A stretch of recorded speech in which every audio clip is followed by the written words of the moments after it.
सभी भक्तजनों को जय श्री कृष्ण। श्री सुखदेव जी आगे कहते हैं, परीक्षित, तत्पश्चात बड़े बड़े सांप, दंद, शुक, बिच्छू और अन्य विषैले जीव उछल उछल कर काटने और डंक मारने लगे। सिंह, बाघ और सुअर देव सेना के बड़े बड़े हाथियों को फाड़ने लगे। परीक्षित, हाथों में शूल लिए मारो काटो इस प्रकार चिल्लाती हुई सैकड़ों नंग धड़ंग राक्षसियां और राक्षस भी वहां प्रकट हो गए। कुछ ही क्षण बाद आकाश में बादलों की घनघोर घटाएं मंडराने लगी। उनके आपस में टकराने से बड़ी गहरी और कठोर गर्जना होने लगी। बिजलियां चमकने लगी और आंधी के झकझोर से बादल अंगारों की वर्षा करने लगे।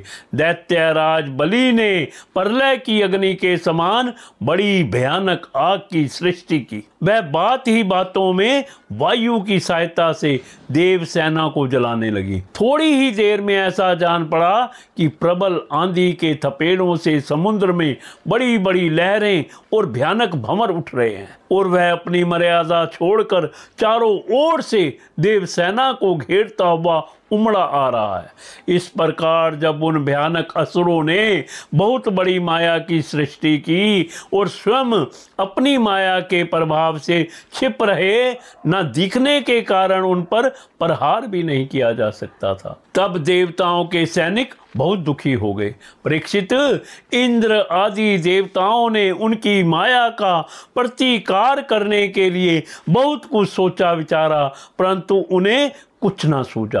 तब उन्होंने विश्व के जीवनदाता भगवान का ध्यान किया और ध्यान करते ही वे वहीं प्रकट हो गए। बड़ी ही सुंदर झांकी थी।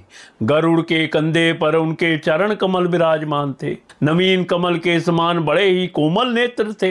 पीतांबर धारण किए हुए थे।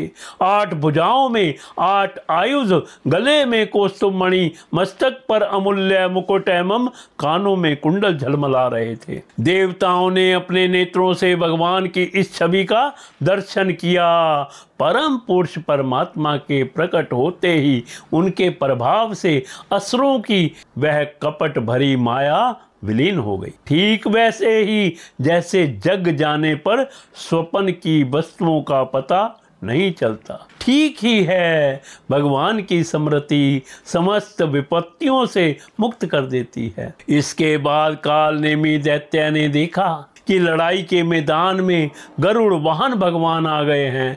तब उसने अपने सिंह पर बैठे ही बैठे बड़े वेग से उनके ऊपर एक त्रिशूल चलाया। वह गरुड़ के सिर पर लगने वाला ही था कि खेल खेल में भगवान ने उसे पकड़ लिया और उसी त्रिशूल से उसके चलाने वाले काल नेमी दैत्य तथा उसके वाहन को मार डाला। माली और सुमाली 2 दैत्य बड़े बलवान थे।